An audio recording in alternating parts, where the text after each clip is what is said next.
Tenochtitlan, se han recuperado más de 2.300 objetos hechos con concha. Las piezas que han ido apareciendo en diferentes excavaciones eran depositadas en las tumbas como ofrendas funerarias para recrear el inframundo acuático. Entonces vean, cómo desde el principio se nos habla de la relación que existe, con qué elemento está relacionado las conchas, ¿no? ¿Qué nos dice aquí el fragmentito? ¿Con qué elemento se relacionan las conchas?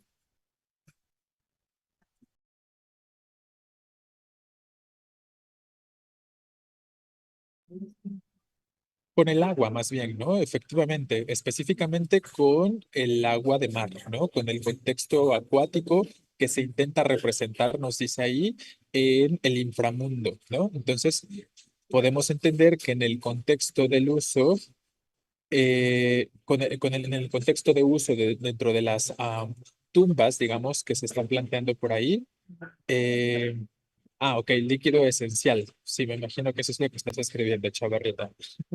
Este, entonces, lo que sucede específicamente con respecto a esto es que vayamos entendiendo los elementos que se nos están planteando, ¿no?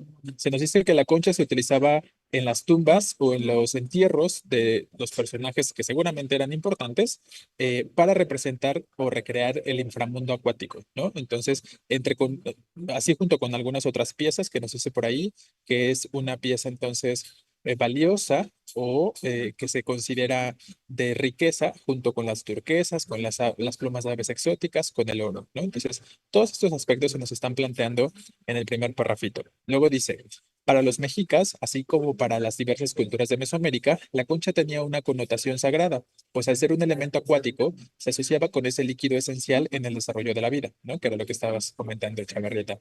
Además, por lo difícil que resultaba su obtención, era considerada un material de lujo al que, por ejemplo, en Tenochtitlan solo tenía acceso la clase gobernante, lo que decíamos, no solo los personajes importantes eran enterrados con estos elementos.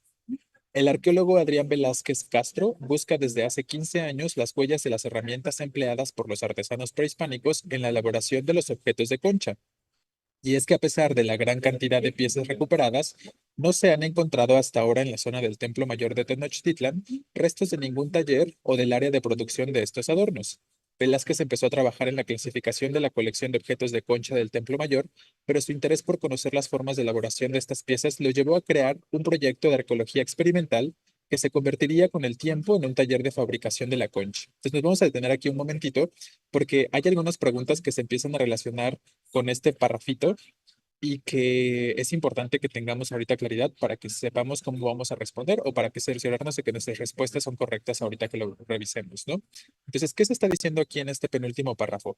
Que este personaje, este arqueólogo Adrián Velázquez Castro, está no nada más interesado en recuperar piezas, sino que está más interesado en qué, en conocer la forma en la que se elaboraron estas piezas o se labraron o se trabajaron estas piezas, porque nos dice, a pesar de la gran cantidad de piezas de concha que existen en este centro ceremonial o en esta ciudad, no han encontrado hasta ahora las herramientas que utilizaban para trabajarlas, ni tampoco algún taller o algo parecido que nos indique cómo se trabajaban, ¿no? Cómo se manufacturaban específicamente.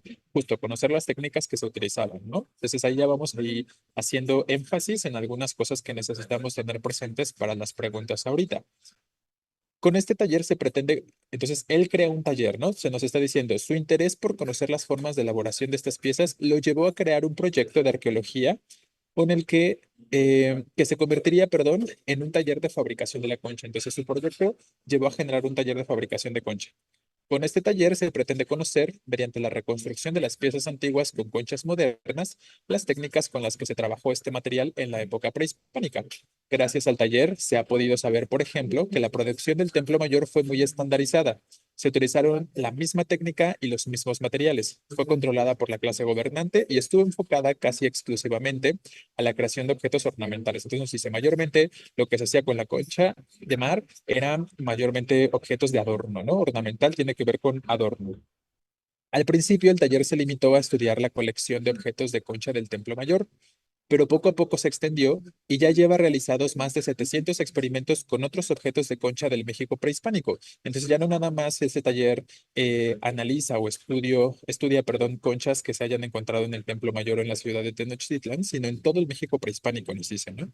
En gran parte, gracias al trabajo de estudiantes de arqueología, tenemos ya un buen número de colecciones estudiadas, que van desde el norte de México hasta la zona maya, desde las etapas más tempranas durante el periodo formativo hasta el posclásico tardío con la conquista española, comenta Adrián Velázquez Castro. Ok, entonces, antes de que pasemos a responder las preguntas, me gustaría que consideráramos cuál es el discurso que predomina en este texto, porque recuerden que saber qué discurso predomina nos ayuda a entender, por ejemplo, la intención del autor o el propósito del autor o del texto. Más o menos nos ayuda a identificar cómo vamos a leer este textito o dónde podemos encontrar la información que pudiera ser de mayor relevancia, ¿no? Justo, como ya lo están comentando, es un texto perfectamente expositivo. Tan es así que tenemos un referente, ¿no? El universal. Recuerden que es un dato importante. La información bibliográfica que ustedes se puedan encontrar de repente en sus textos, en su examen de admisión, es de utilidad, ¿no? Nunca se olviden de leer después del texto, siempre viene esta información como quién es el autor, dónde se publicó el texto o si el texto forma parte de algo más amplio, ¿no? Entonces, leer esta información bibliográfica que tenemos después del texto nos puede ayudar a simplificar algunas cosas y a entender de pronto algunas preguntas concretas y a darle respuesta de pronto a una que otra pregunta que tiene que ver con esos aspectos bibliográficos, perdón, más bien, ¿no? Entonces, claro, es un texto expositivo porque es una noticia, o más que una noticia, pues es un texto que se publica en un texto, en un contenido periodístico. Entonces, ya ahí vamos estableciendo algunas cuestiones. Se nos está informando sobre alguna temática en particular, ¿no? Entonces, bueno, eso tendría que simplificarlo un poquito más. Ahora, vamos directamente a las preguntas. Dice, la idea principal del texto, ¿cuál es? Recuerden que les comento ahora, ¿no? La idea principal de un texto está estrechamente ligada con el título, ¿no? Entre las cosas que estaremos mencionando y que debemos recordar para identificar las ideas importantes de un textito es, primero, el título. Y si el título se llama Los misterios de las joyas de Concha, es porque de todo lo que se va a plantear en el textito, las joyas de concha o el uso de la concha en este caso es de lo que tiene mayor importancia o mayor relevancia. Justo, efectivamente, ¿no? El tema que se aborda finalmente es sobre las conchas. Entonces, ahí el tema, la idea principal, perdón, debe guardar una estrecha relación con este dato de las conchas, ¿no? Ese sería un primer aspecto. Y ya con eso vamos considerando algunas respuestas y eliminando algunas otras. Por ejemplo, se dice, la arqueología estudia las manifestaciones culturales antiguas. Pues no se habla tanto de la arqueología, ¿no? Hablar de la arqueología sería como un elemento muy amplio, un tema muy generalizante y el texto está más enfocado específicamente a la cuestión de las conchas. Y luego dice, el trabajo de los estudiantes ha contribuido a obtener información veraz. Tampoco guarda o aborda el uso de la palabra clave, ¿no? Esas palabras clave también nos ayudan a identificar el tema y la idea principal. Las palabras clave también tienen que ver con la concha, ¿no? Específicamente. Claro, lo único que se dice con respecto al inciso D es que es la profesión de Velázquez, ¿no? En cuanto a la arqueología, perdón. Y bueno, el D se menciona como un extra por ahí.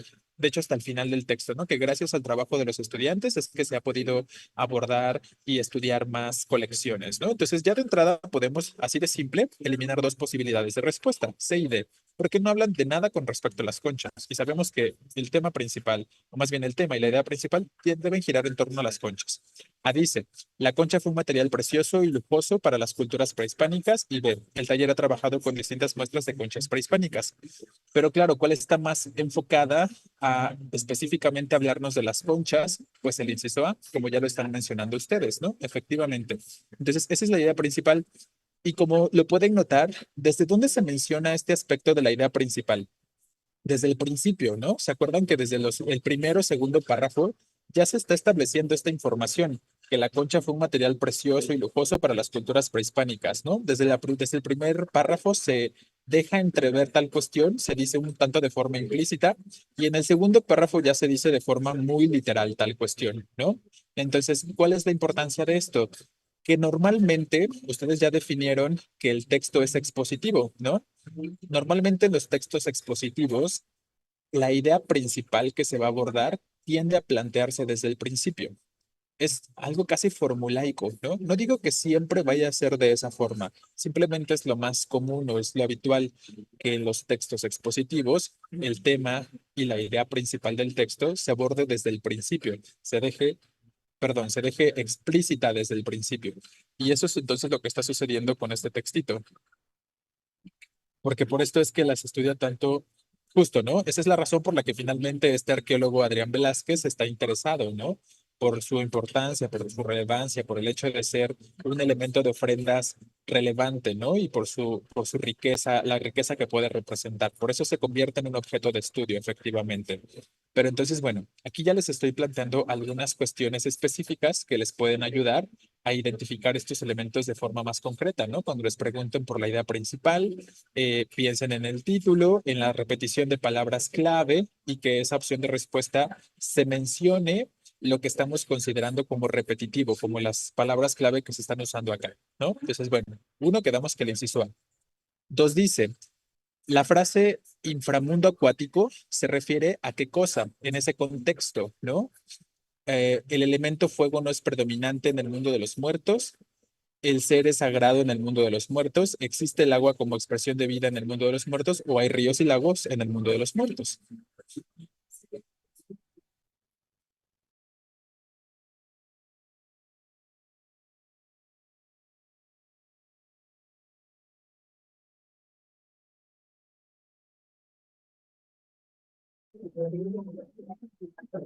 Claro. Qué sería esta expresión de la frase, perdón, el inframundo acuático? Hay una figura, si se dan cuenta, está implícita una figura retórica, ¿no? Y como ya les había dicho, normalmente en su examen entonces no les van a preguntar de manera explícita qué figura retórica es esta, ¿no? Sino que más bien retoman algún fragmento, algún segmento y lo usan para que ustedes identifiquen la función o la intención que se tiene de expresar esa idea. En este caso, el inframundo acuático es algo metafórico, ¿no? Es una metáfora de manera concreta. ¿Y a qué se refiere esta metáfora? Pues justo el único significado metafórico realmente válido que tenemos aquí, como ya lo están mencionando, es el inciso C, ¿no?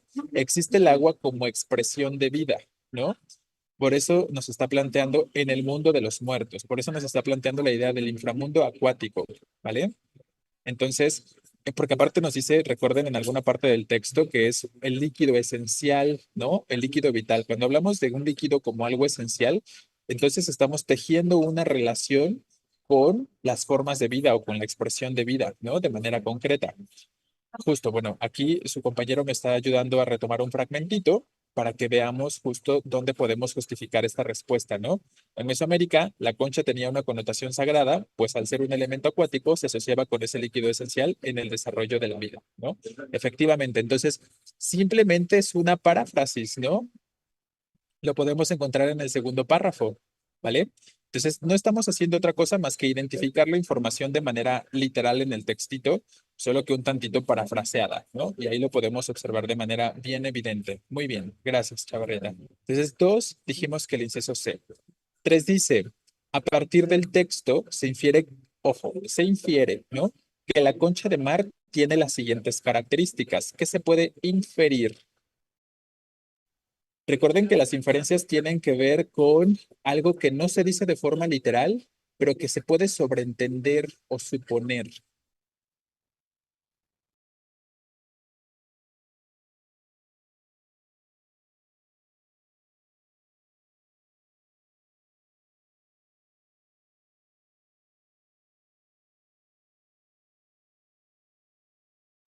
La mayoría se está orientando por el inciso C, pero la palabra lujosas sí se dice, ¿no? Eso no es una inferencia. Recuerden que nos dice desde el principio, al igual que la turquesa, las plumas de aves exóticas y el oro, la concha era un material precioso en el México prehispánico. Si digo precioso no es sinónimo de lujoso, entonces, ojo, ¿eh? Recuerden este aspecto. Si es inferencia, no se dice en el texto. Entonces, no se está diciendo de forma literal la palabra lujosa, pero se está usando un sinónimo.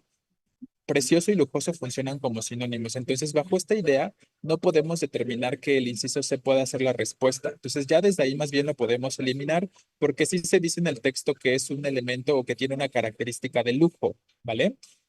Entonces nos queda por ahí moldeable y duradera, maleable y efímera, exótica e inefable, ¿no? Entonces, ahorita ya muchos están corrigiendo hacia el inciso A.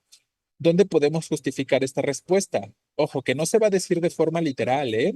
Sino que más bien nos dice, así lo prueban los cientos de piezas elaboradas con diversos tipos de conchas recuperadas de las excavaciones, nos dice, ¿no? Las piezas que han ido apareciendo en diferentes excavaciones eran depositadas en las tumbas como ofrendas. Para los mexicas, así como para las culturas mesoamericanas, la concha tenía una connotación sagrada, pues al ser un elemento acuático, se asociaba con ese líquido esencial en el desarrollo de la vida. Además, por lo difícil que resultaba su obtención, era considerada un material de lujo. Ahí tenemos lo de lujoso, ¿no? Al que, por ejemplo, en Tenochtitlan solo tenía acceso la clase gobernante. Entonces, aunque no lo dice de forma explícita, pero ¿qué se nos dice? Que con la concha se hacían muchas cosas, ¿no? ¿Dónde está ese fragmentito? Quisiera encontrar ese fragmento donde se plantea tal cuestión.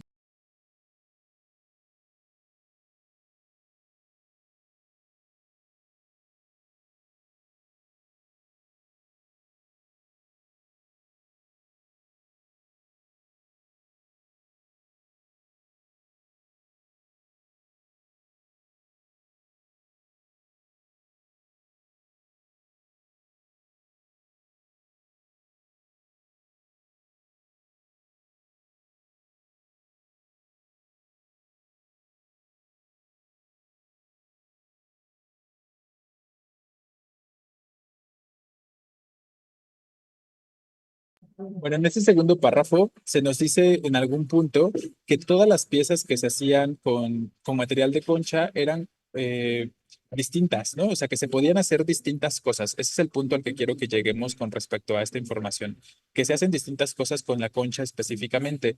Y justo es lo que les plantea la idea de moldeables, ¿no? ¿Qué tiene que ver con lo moldeable? Que se le puede dar distinta forma, ¿no? Entonces, si se pueden hacer distintas piezas de orfebrería con este material, entonces definitivamente estamos hablando de que tiene una característica de moldeabilidad. ¿Y por qué decimos que son duraderas? Pues porque se nos está diciendo que estas excavaciones están planteándose desde épocas muy antiguas, ¿no? O sea, me refiero a que los materiales que se tienen conservados tienen una ya gran duración en el tiempo, ¿no? Entonces, este sería el otro aspecto en el que podríamos considerar la idea de duraderas. Ojo, maleables y moldeables pueden funcionar como sinónimos, pero ¿qué es efímero? ¿Qué significa la palabra efímero? Justo que no dura, ¿no? Entonces, ya ahí podemos eliminar la posibilidad del inciso B, porque maleable es que puede tomar distintas formas, igual que lo moldeable, pero lo efímero es algo que dura muy poco y podemos ver que no es así porque pues han sobrevivido estos restos por cientos de años, ¿no? Y luego exóticas e inefables. Pues lo de exótico lo podríamos suponer, pero inefable, algo inefable es algo que no se puede decir o algo que no puede ser pronunciado de forma verbal. Entonces, la característica de inefable realmente no tiene una relación con lo que podríamos establecer sobre las conchas, ¿no? Entonces, claro, la respuesta tendría que ser este inciso A. Y les reitero, la idea de inferencias va en base o con base más bien en lo que el texto nos proporciona de información, ¿vale? 4 dice, ¿cuál es el interés del arqueólogo? Eh, no entiendo por qué el C no es. Porque literalmente Navarro les acabo de decir, perdón, vamos a hacer esta aclaración para que la compañera le quede claro. La pregunta es, se infiere Navarro, ¿no? Y cuando nos dicen una inferencia o nos piden una inferencia, es porque la respuesta no la vamos a encontrar literalmente en el texto. La vamos a suponer o vamos a llegar a esa conclusión con base en la información que en el texto se está proporcionando. Tú no puedes decir que son lujosas porque literalmente en el texto se nos dice que las conchas representaban riqueza y lujo, ¿no? Entonces, si nos está diciendo el texto que representan lujo, esa no puede ser la respuesta. No puedes encontrar esa palabra específica en el textito. Tienes que hacer una suposición o llegar a una conclusión con base en lo que el texto plantea. Por eso la C no puede ser, porque sería literalmente lo que el texto dice y no sería una inferencia. ¿Sí? Espero que eso quede claro ya. Entonces, bueno, ahora sí, vamos a la número 4. ¿Cuál es el interés del arqueólogo Adrián Velázquez Castro al crear el taller de fabricación de la concha? ¿Se acuerdan? Ahí lo decía en el penúltimo párrafo.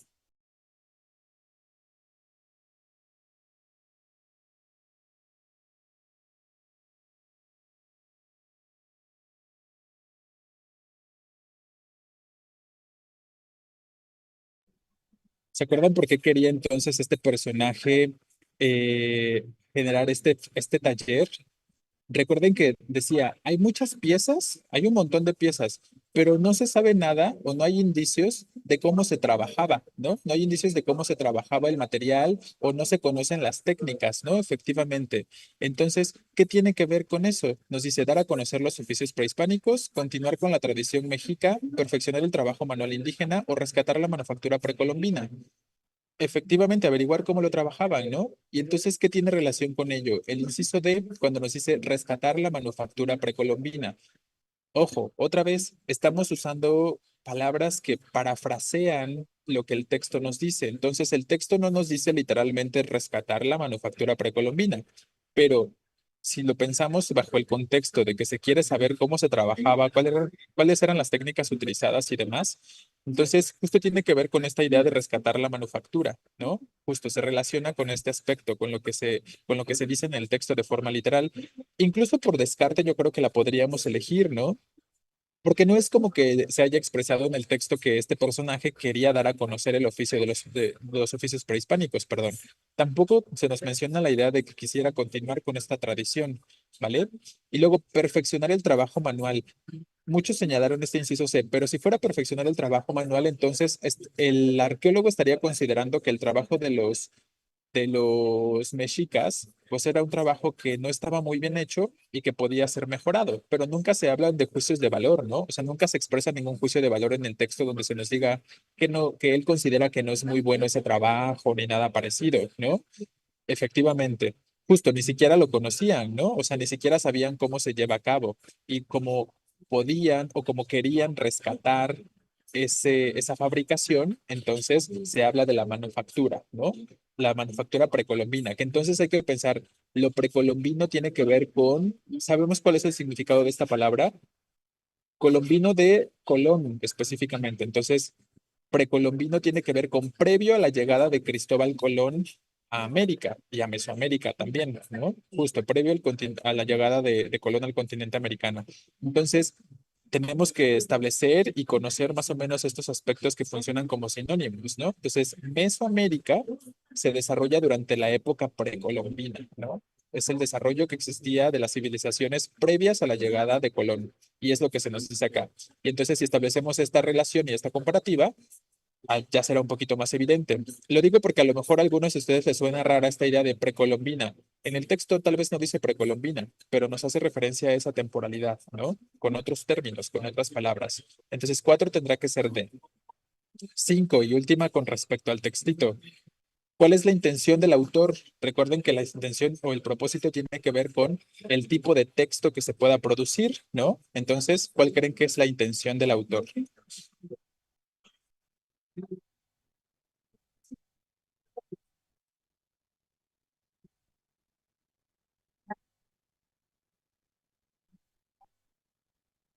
Bueno, aquí veo que se están debatiendo un poco entre la posibilidad de C y de D, ¿no?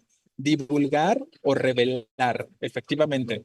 Porque claro, es lo que se está haciendo. Si estamos diciendo que es un texto expositivo, pues cualquiera de estas dos cosas podrían ser funcionales, ¿no? Al menos ya lo podemos concretar a eso. Si es un texto expositivo, normalmente con este tipo de textos lo que se quiere es dar a conocer información, ¿no? Entonces, eso tiene que ver con la idea de divulgar o de revelar. Pero vamos a ver las dos opciones. Dice, divulgar los avances arqueológicos sobre las culturas prehispánicas o revelar el misterio de las joyas de la Concha de Mar, ¿no? Eh, ojo, el título de pronto nos puede hacer también una jugada, digamos, ¿no? Porque el título que nos dice, ¿cómo se llamaba? El misterio de las joyas de Concha, ¿no? Y bueno, si lo pensamos de forma directa con el título, pues sí, podríamos llegar a considerar revelar el misterio de las joyas de la Concha de Mar, ¿no? Pero, ¿cuál es ese misterio? Específicamente, ¿cuál es el misterio de las conchas?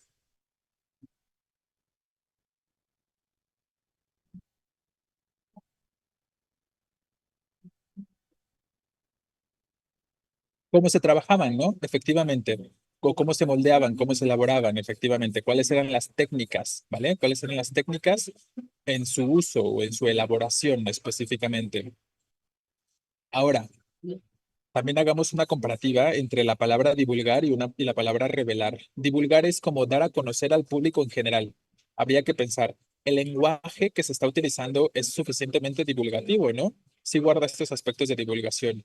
Y revelar es como si fuera un gran secreto de algo que nunca se había sabido antes y que por primera vez se está expresando, ¿no? Entonces, bueno, ahí tendríamos estos aspectos en comparativa. ¿Qué más dice el inciso C? Los avances arqueológicos sobre las culturas prehispánicas. ¿Esto creen que representa un avance arqueológico?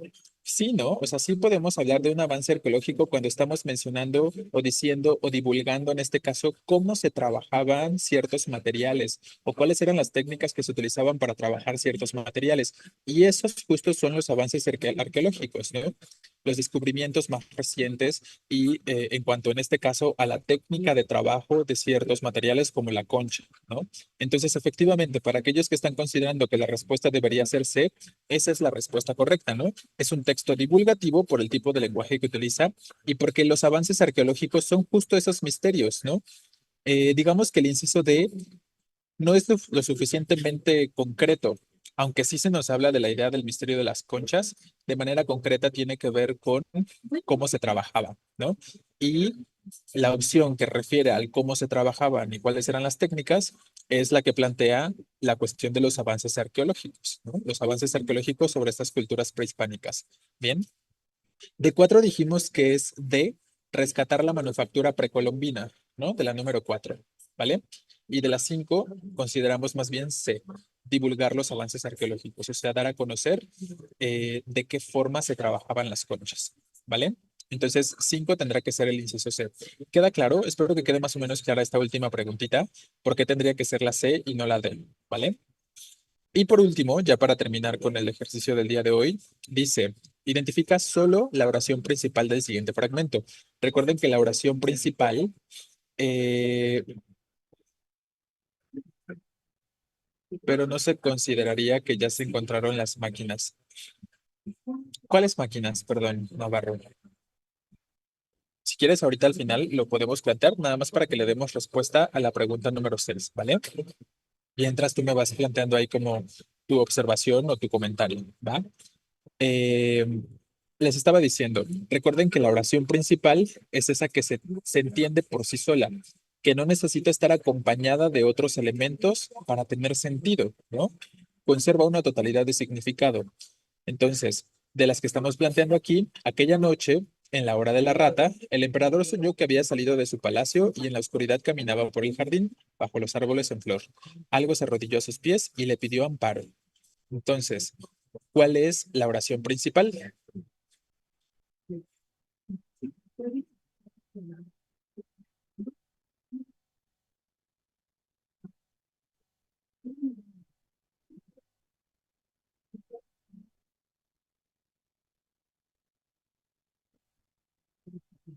Bueno, aquí sí hay como bastante diferencia en cuanto a sus consideraciones.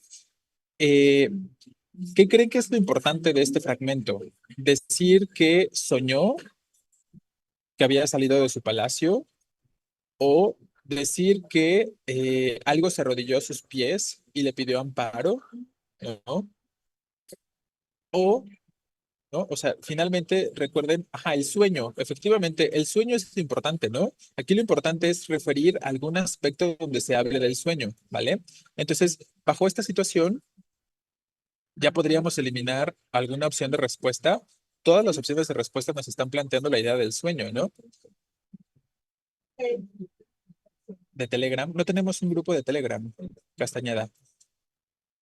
¿O te refieres más bien al código de Classroom? Sí, sí, ahorita te lo comparto al final, ¿vale? Pero de Telegram no tenemos grupo, ¿vale?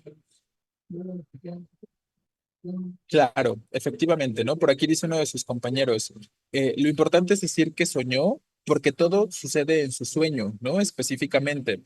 Entonces, eh, si se dan cuenta, el inciso A y el inciso D son muy cercanos en cuanto a casi es la misma oración. El inciso A simplemente agrega un poquito más y ese poquito más que agrega realmente no es de la mayor relevancia o de la mayor importancia con respecto al sueño. Entonces ya podemos eliminar esas dos posibilidades de respuesta, tanto A como D. tendríamos que estar seguramente debatiendo entre el inciso B y entre el inciso C, ¿vale? B dice, el emperador soñó que había salido de su palacio y en la oscuridad caminaba por el jardín bajo los árboles en flor, ¿vale? Y C dice, el emperador soñó. ¿Cuál es la diferencia? ¿Qué tan relevante o qué tan importante creen ustedes que es decir que soñó que salió del palacio y que caminaba bajo los árboles en flor? ¿Realmente es un elemento importante o es un aspecto importante a decir dentro de todo este contexto del sueño? ¿O simplemente señalar que soñó? Efectivamente, el inciso B es más específico que el inciso C, pero a pesar de ser más específico, ¿realmente necesito toda esa información? ¿No son todos esos complementos circunstanciales? Se dan cuenta de los aspectos circunstanciales, ¿no? Eh, E incluso tenemos un nexo con la oración que, ¿no? Con la conjunción que. Y esta conjunción que nos introduce a información subordinada, a información dependiente. Y esa información dependiente es información que regularmente no necesitamos, ¿no? Entonces realmente la respuesta tendría que ser justo este inciso C. Es la que es más concreta porque la B, todo lo que agrega después de que el emperador soñó, es información extra, digamos, ¿no? Información que si no se plantea realmente no cambia el sentido. Lo importante es simplemente especificar que soñó, ¿no? No que había salido y no que caminaba en la oscuridad, porque son elementos, les reitero, circunstanciales, ¿no? Efectivamente, ideas secundarias. Aquí está acompañado de ideas secundarias. ¿Y cómo vamos a identificar normalmente ideas secundarias? Las ideas secundarias están introducidas por conjunciones que son oraciones subordinadas. Ya vamos a hablar de eso a ratito en la noche, de estas ideas de las oraciones secundarias o de las ideas secundarias, y regularmente están introducidas por ese tipo de nexos, ¿no? Entonces es meramente como información extra que agrega más datos nada más, pero que no es realmente necesario para entender el contexto de lo que se quiere expresar. Por eso la respuesta tendrá que ser este inciso C, ¿vale? Entonces, 6, C la respuesta. ¿Sí? Bien, ¿tenemos alguna pregunta o algún comentario antes de terminar por el día de hoy?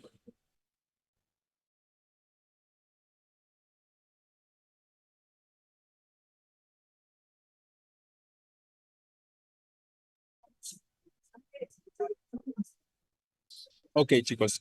Bueno, lo vamos a dejar aquí. Nos vemos al ratito para que podamos plantear la información.